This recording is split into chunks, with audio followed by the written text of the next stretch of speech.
He then took the wave of the sea and a man walking in different degrees.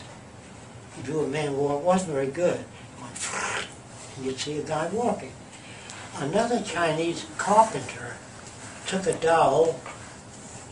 He didn't like the flipping of the pages, and he cut slots in the dowel. He had done this for other purposes in the past. He made these dowels with slots in them, and he put all the pictures in the slots, so it looked like a paddle wheel. If you don't understand my drawing, it's a quick drawing of what the pictures were like in the slots. Got it?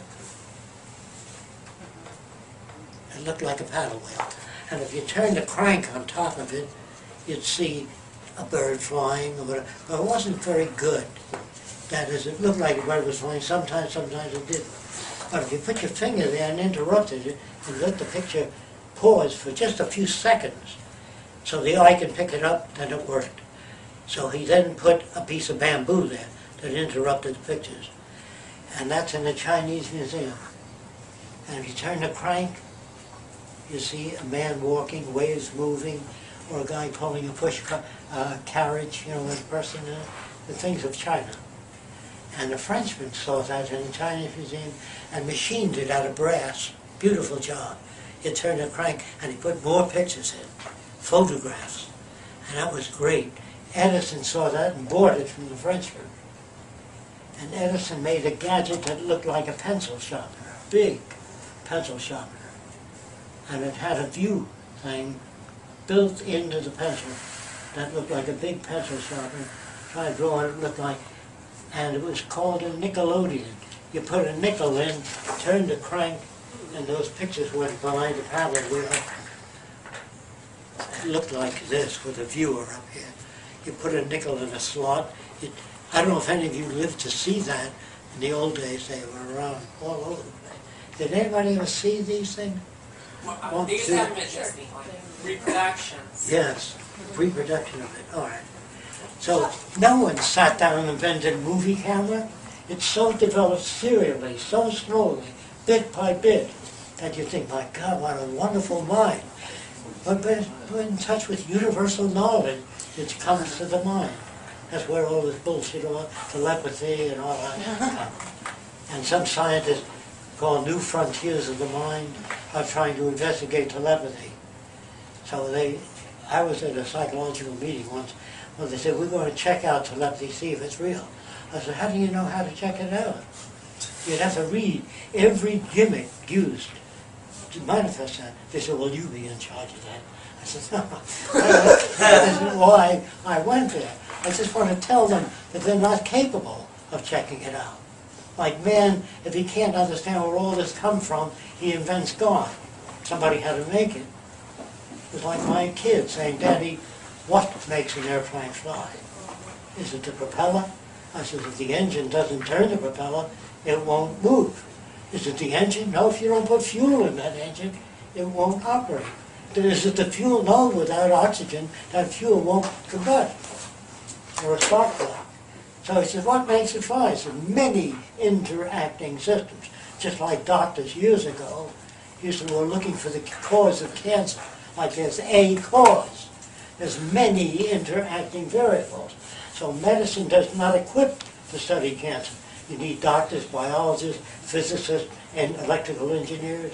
The body is an electrical, chemical machine that operates according to certain laws.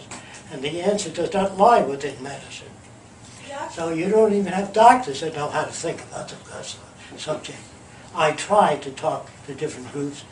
Having no credentials, I have a difficult. But now we're invited all over the world to speak at universities all over the world. I want you to know what's happening with the Venus Project. Magazines all over the world are doing articles. We got an inquiry from a magazine called The Irish Entrepreneur. And they said, would you do an article on the Venus Project? I said, let's see the magazine. The magazine's a business magazine, all about money. I said, you wouldn't like it? It criticizes the monetary system. They said, well, we'll run it anyway. I said, you promised not to change a word. They said they did, and they ran it, and they didn't change a word. It's redesigning the world. Irish Entrepreneur. about over a year ago. And they ran it straight. And we got letters from the Weekly Reader. Do you know that children's magazine? It goes to the Weekly Reader. They said, would you do an article on the Venus Project for the level of children?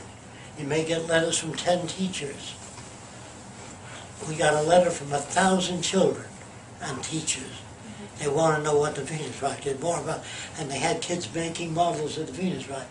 And then the kids said, can we come and live out here in Venus Project? Will you send us tickets? We want to come and live in that kind of system. It was amazing, the reaction we got. When we went to Turkey, they gave us an hour and a half, and they set up a Venus Project course. They printed our book in Turkish right away. Then they said, we'd like to build a Venus Project. That's before the collapse, the economic. They wanted to send the students from the universities out here to learn how to think about things. It never came off because the Depression hit, and things are very bad out there. But there are people out there trying to work out the problems. So I'm just telling you what's happening. All those magazines are from France, Germany, all over the world. Turkey on the Venus Project. Pictures of our project, what we want to do. No attitude against it. When we got to Turkey, CNN, all the broadcasting, I mean, spent long days with us shooting this discussion that I'm having with you. Without this discussion, without film, it's not possible. So, I mean, really, you can't get to most people without it.